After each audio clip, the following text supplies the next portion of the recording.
Magic Treehouse, Book 16, Hour of the Olympics. Prologue. One summer day in Frog Creek, Pennsylvania, a mysterious treehouse appeared in the woods. 80-year-old Jack and his 7-year-old sister Annie climbed into the treehouse. They found that it was filled with books.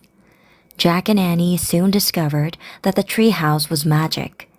It could take them to the places in the books.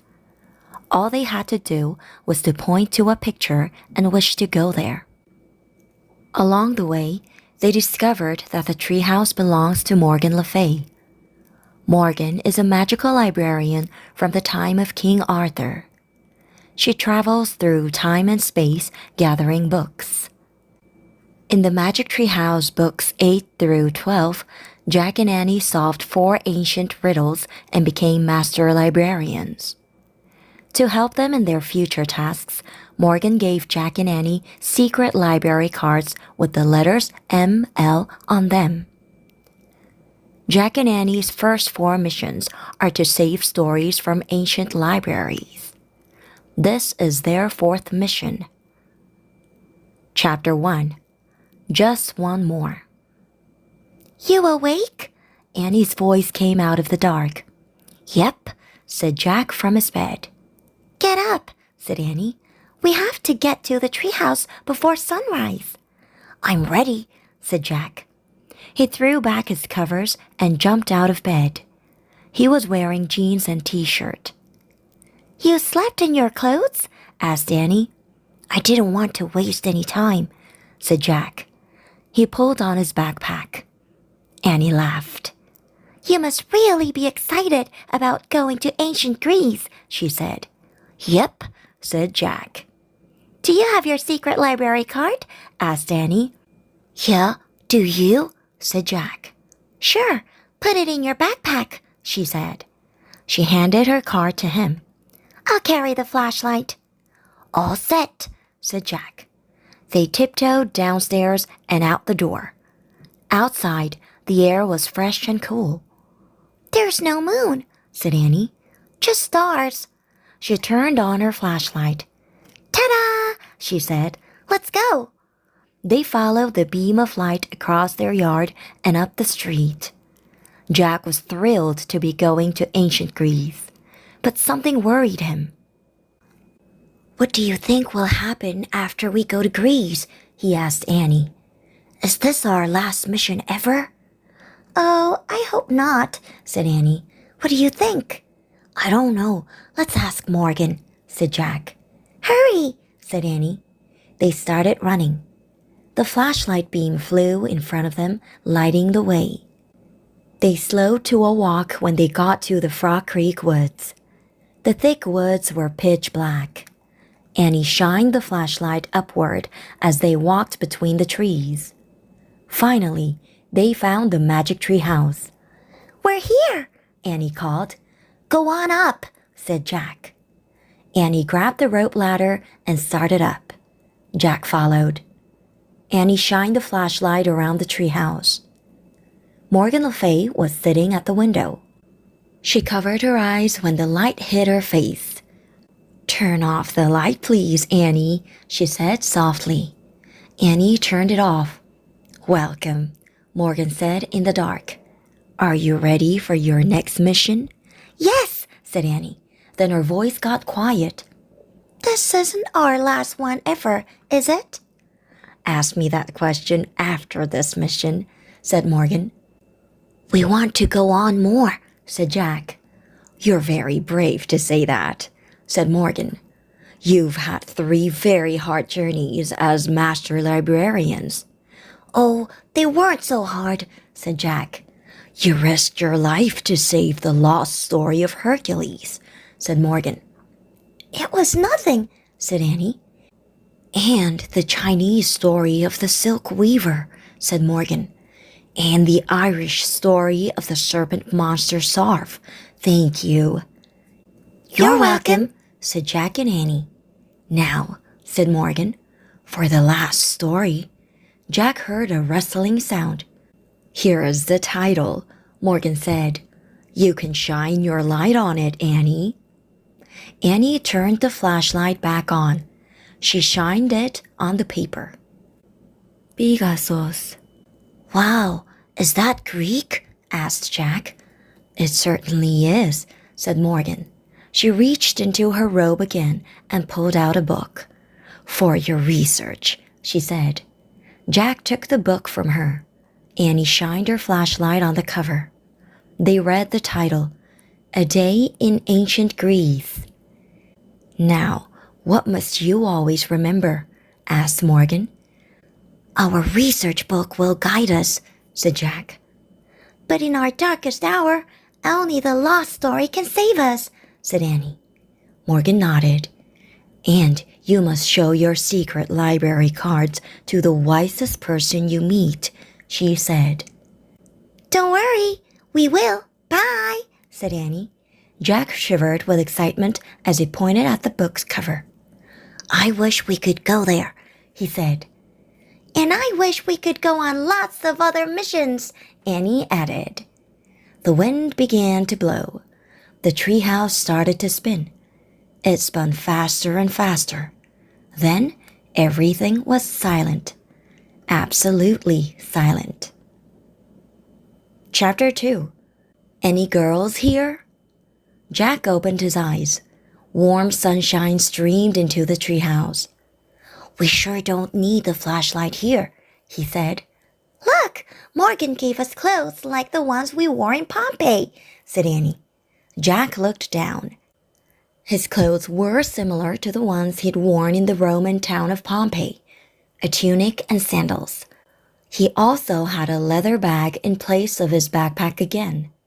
Annie looked out the window. And we landed in an olive tree, just like Pompeii, said Annie. Jack looked out the window. He caught his breath. Are we in the wrong place? He asked.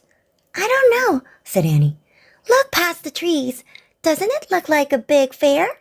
Jack looked. Annie was right. Past the olive grove was a field filled with white tents. Beyond the field were red brick buildings with columns and huge crowds of people. What's going on? Jack asked. He pulled the research book out of his leather bag. He found a picture of the scene outside.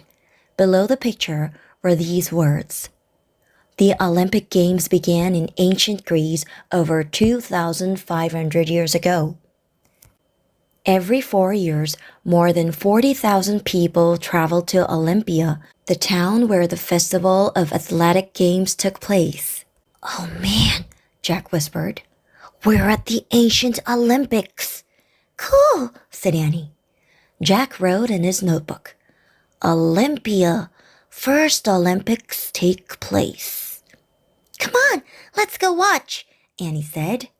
She started down the rope ladder. Jack threw his notebook and the research book into his leather bag. Don't forget we have to get Morgan's story too, he said as he followed Annie. Annie waited as Jack stepped to the ground. Then they walked through the olive grove to where the tents were. Jack heard pipe music and smelled food roasting over fires. Groups of men talked excitedly to one another. That's funny, said Annie. I don't see any girls here. Oh, sure there are girls, said Jack.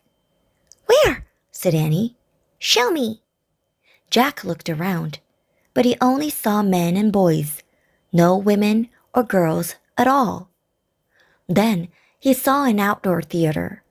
A woman was standing on the stage. She had yellow hair and a purple tunic. There, said Jack, pointing. What's she doing? asked Annie. A soldier was on the stage with her. He wore a long cape. A helmet with a red crest hid his face. The woman and the soldier were waving their arms and talking loudly to each other. I think they're doing a play, said Jack. I'll look. He pulled out the Greek book and found a picture of the theater. Listen, he said. He read aloud. The Greeks were the first to write plays. Many English words for the theater come from Greek words such as drama, scenery, and chorus. Many Greek plays are still performed today. Hey, Jack, said Annie, you're wrong. When Jack looked up, he saw the woman had pulled off her wig. It was a boy dressed up as a woman. See? Even she's a boy, said Annie. That's weird.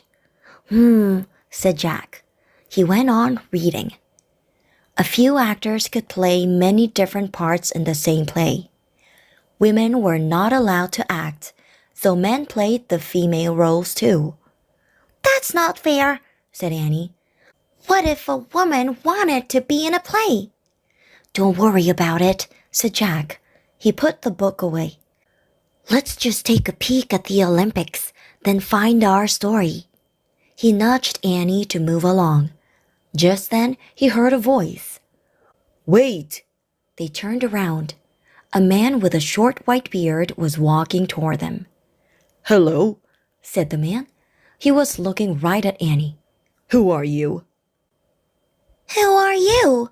Annie asked boldly. Chapter 3. The Secret Poet. The bearded man smiled at Annie. My name is Plato, he said. Plato? Said Jack. That name sounded familiar. You may have heard of me, the man said. I am a philosopher. What's that mean? Said Annie. A lover of wisdom, said Plato. Wow, said Annie. Plato smiled at her. It's odd to see a girl walking so bravely through Olympia, he said. You must be from far away. We're Jack and Annie, said Annie, and we come from Frog Creek, Pennsylvania. It's very far away. Plato looked puzzled. Annie turned to Jack. I think we should show him our cards, she said in a low voice. He's a lover of wisdom. Jack nodded. He reached into his bag and took out the secret library cards. He showed them to Plato. The letters M and L that stood for Master Librarian glittered on the cards. Amazing, said Plato. I've never met such young master librarians. Why have you come to Olympia? Jack pulled out the piece of paper with the title of the story. We're looking for this story, he said. Pegasus. Oh yes, said Plato softly. This was written by a brilliant poet, a friend of mine, in fact. Do you know where the poet lives? Asked Jack. Very near here, said Plato. Will you take us there? Asked Annie. Yes, but I must warn you, never tell anyone who the poet is, said Plato. It's a secret. We won't, whispered Annie. Plato led them away from the outdoor theater. They started down a dirt road. It was crowded with people heading to the games. Plato stopped at the door of a sand-colored house with a brick roof. He opened the door and led Jack and Annie into an empty courtyard. Wait here, he said. He disappeared through a doorway. Jack and Annie looked around. Rooms opened onto the sunny courtyard. Everything was quiet. The people who live here must have gone to the games, said Annie. I bet you're right, said Jack. He pulled out the Greek book and found a picture of a house. He read aloud. Men and women lived in separate parts of a Greek house. Women spent most of their time spinning and weaving and taking care of the kitchen. Boys were sent away to school when they were 7. Girls were not allowed to go to school.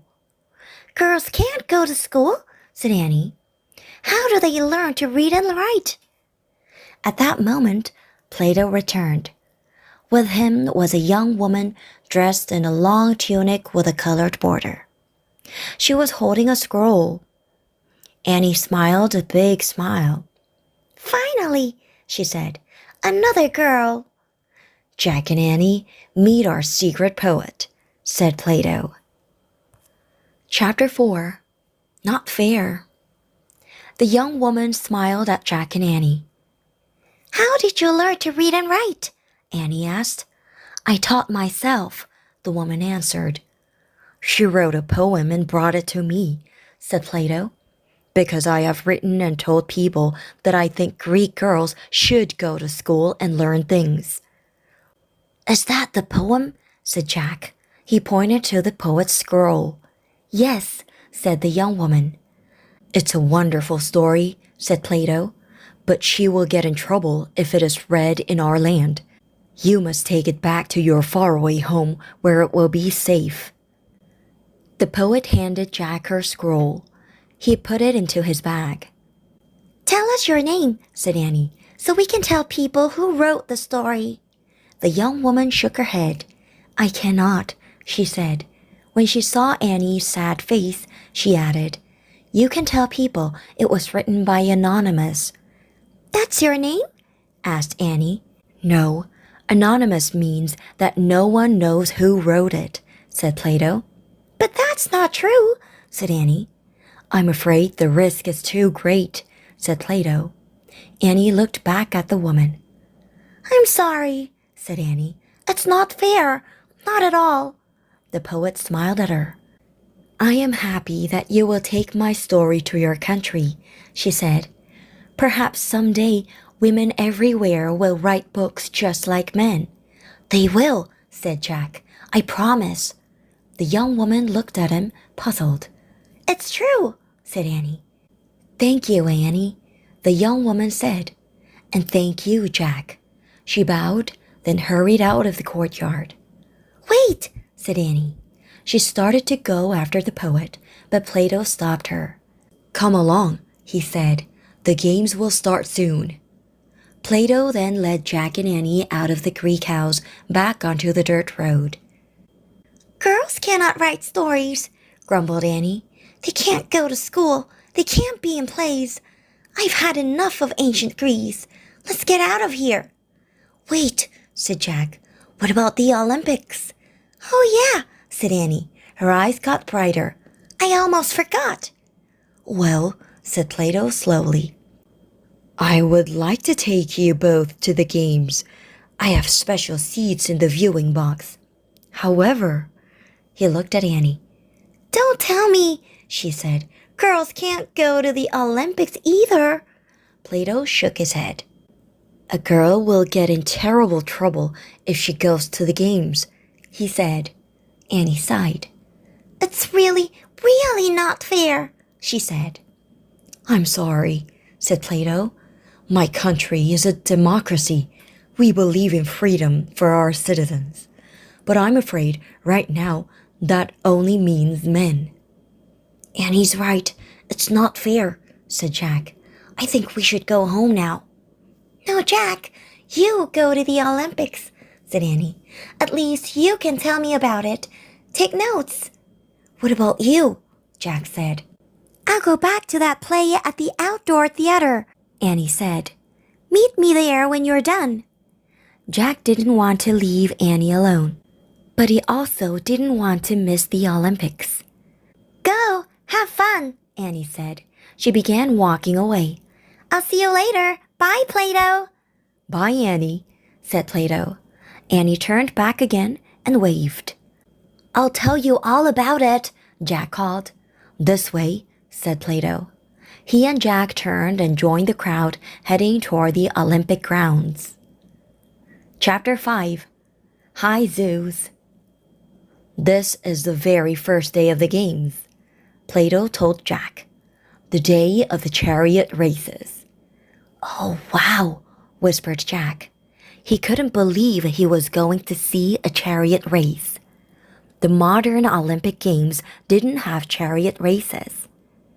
They walked toward the racetrack. Plato pointed to a large building near the road. That is the gymnasium, he said. It is where the athletes train.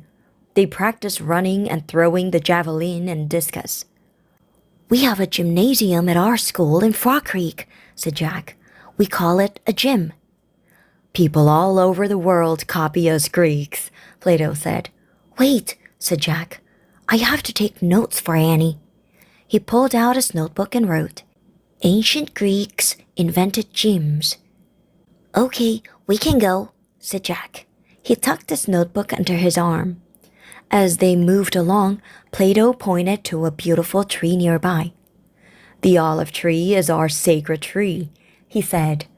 "The winners of the games will wear crowns made from its branches." "Oh, wow," said Jack. And he wrote, "Olive tree is sacred." Next, they passed the beautiful statue of a winged lady. "Who's that?" said Jack. "She's Nike, the goddess of victory," said Plato. Jack quickly wrote, "Nike is goddess of victory." "Nike is important to the games," said Plato, "but the most important Olympic god is in there." He took Jack to a brick building with huge columns. They stepped through the door. It was a temple. Jack gasped.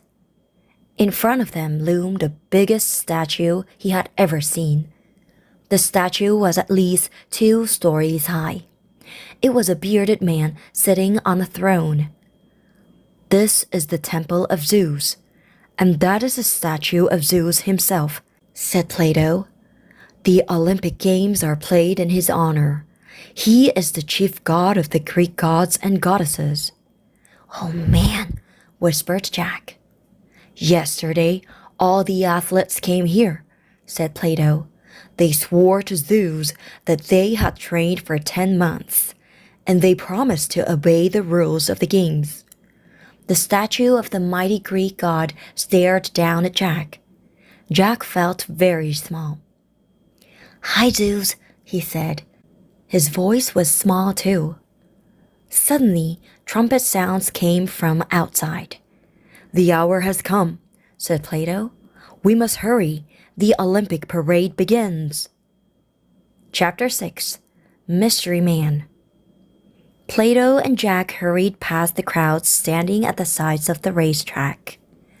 Everyone was shouting and cheering. "I have seats next to the judges," said Plato. He pointed to a tall stand with rows of benches. Plato led Jack through the crowd and up the steps to their seats. "Wow, thanks," said Jack. He had a great view. The Olympic parade had already started. Musicians playing pipes were at the front. Behind them marched the Olympic athletes, the best in all of Greece. Jack sighed as he watched the parade going around the track. Annie would really love this, he thought. "The athletes in front are the runners," said Plato. "Foot races are the oldest event of Olympics." Jack pulled out his notebook and wrote, "Oldest event is foot races." "Behind the runners are the boxers," said Plato. "They're wearing special gloves and bronze helmets." Jack wrote, "Boxers wear gloves and helmets." "Behind them are the wrestlers," said Plato. And Jack wrote, "Wrestlers." When Jack looked up again, he saw a soldier staring up at him from the sidelines. The soldier was dressed like the actor from the outdoor theater. He had a long cape and a red crescent helmet that covered most of his face. But something was strange. This soldier was short, really short. "Here come the discus and javelin throwers," said Plato. "And then the men in armor." "What do they do?" asked Jack. "They race wearing full armor," said Plato. Jack smiled to himself. He knew Annie would think that was funny. He wrote in his notebook, "Some runners race in armor." Jack finished writing. He looked back at the short soldier. "In a moment, the chariot races will begin," said Plato. "Winning a chariot race is the greatest honor of the games." Jack just nodded. He was still studying the short soldier who seemed to be looking back at him. Suddenly, a small hand came out from the soldier's cape. The hand gave a little wave. Jack gasped. It was Annie's hand waving. The short soldier was Annie. Chapter 7. Go, go, go. Jack stared in horror at Annie. She must have borrowed a costume from the theater. He remembered Plato's words. "A girl will get in terrible trouble if she tries to attend the Olympic Games." Jack shook his head at her and pointed his finger as if to say, "Get out of here!" But Annie just waved at him again. Jack kept shaking his head at Annie. He even shook his fists. Annie turned back to watch the race. "It's not a joke!" Jack shouted. Plato turned and looked at him. "Of course not," said Plato. "We take the games very seriously." Jack felt his face grow hot. He glared at Annie's back. Just then, the trumpet sounded. "The chariots are taking their places," said Plato.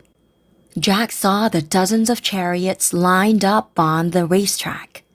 Each chariot was pulled by 4 horses. Jack glanced back at Annie. She was looking up at him, pointing at the chariots. The trumpet sounded again. The horses took off. The crowd went wild. They were cheering and screaming and stamping their feet. Clouds of dust rose up as the chariots raced around the track. Annie turned back to watch the race. She began jumping up and down. "Go, go, go!" she shouted. A few people began staring at the strange small soldier with a high-pitched voice. Jack couldn't take it anymore. He had to get Annie away before it was too late. He shoved his notebook into his bag. "I have to go," he shouted to Plato. The philosopher looked surprised. Jack was afraid to tell him that Annie had broken the rules. "I had a great time, but I have to go home now," said Jack. "Thanks for everything." "Have a safe journey," said Plato. Jack waved and started down the steps. As he climbed down, he saw Annie pull off her helmet. Her pigtails flew up and down as she jumped and shouted, "Go, go, go!" Her soldier's cape fell off. Now lots of people were staring at her. Someone shouted for the guards. Annie was too busy cheering to notice anything. Jack moved as quickly as he could. But 2 big guards got to Annie first. Chapter 8. Save Annie. The guards tried to pull Annie away from the chariot race. Annie looked surprised. Then she looked angry. "Let go of me!" she shouted. Jack rushed down the steps of the viewing stand. The guards were having a hard time pulling Annie through all the people. "Leave her alone!" Jack yelled. His voice was lost in the noise of the race. He pushed his way through the crowd. "Leave her alone!" he kept shouting. "Leave her alone!" Finally, Jack reached Annie and the guards. He tried to grab her, but a guard blocked his way. "Let her go!" yelled Jack. "I promise I'll take her home." More guards arrived. The crowd began to shout, "Arrest her! Arrest her!" The guards kept pulling Annie away. "Jack, the story!" cried Annie. "Of course," thought Jack. "The poet's story. This is definitely our darkest hour." He reached into his bag and pulled out the poet's scroll. He held the story up to the sky. "Save Annie!" he shouted. But Jack's voice was lost again in the roar of the race as the 4-horse chariots barreled through the dust. Jack looked around wildly for someone or something to help them. Then suddenly, the crowd fell silent. All heads turned to watch as a huge white horse galloped out of the dust. The crowd murmured with excitement and wonder. The white horse was the most beautiful animal Jack had ever seen. He was pulling an empty chariot, and he was galloping straight toward Jack. Chapter 9. Fly Away Home. The white horse stopped at the low wall by the edge of the track. "He's come for us!" cried Annie. The guards stared in awe at the horse. Annie broke free and dashed over to Jack. He grabbed her hand and they ran to the horse. The guards shouted and started after them. But they were too late.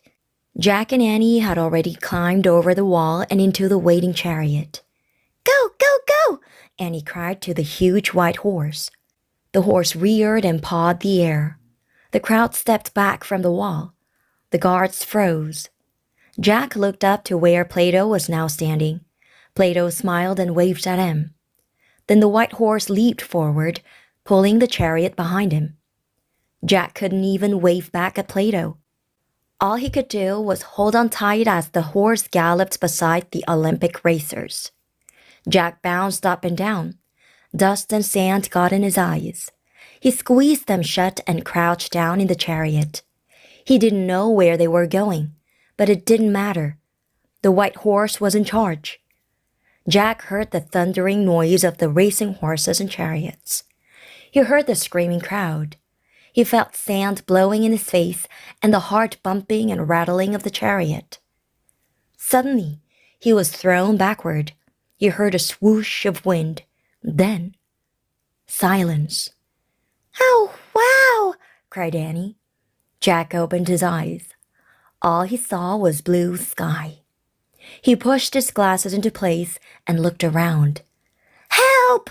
he cried. The white horse had grown giant feathery wings and was pulling their chariot into the sky. Jack gripped the railing of the chariot and held on for his life. "To the treehouse!" shouted Annie. Below, the Olympic crowd watched in stunned silence. The winged horse left the games behind and flew over the Temple of Zeus, over statue of Nike, over the sacred olive tree and the gymnasium. On they went, over the poet's house, the Greek theater, and the field of white tents. Finally, the winged horse coasted to the ground near the olive grove. The wheels of the chariot bumped onto the grass. Then slowly, they came to a stop. Jack and Annie stepped out of the chariot. Jack's legs were so wobbly he could hardly walk. Annie rushed to the horse and stroked his neck. "Thank you," she whispered. Jack patted the horse's long white neck too. "Thanks," he said. "That was the best ride of my life." The horse snorted and pawed the ground. "Come on, Annie, we have to go before they find us," said Jack. "I don't want to leave him," said Annie. "He is the most beautiful horse in the whole world." Her eyes filled with tears. "We have to," said Jack. The horse put his head down and touched Annie's forehead with his soft nose. Then he gave her a gentle push toward the treehouse. Annie sniffled but started walking. Jack took her hand as they walked through the olive grove to the rope ladder of the treehouse. "You first," Jack said.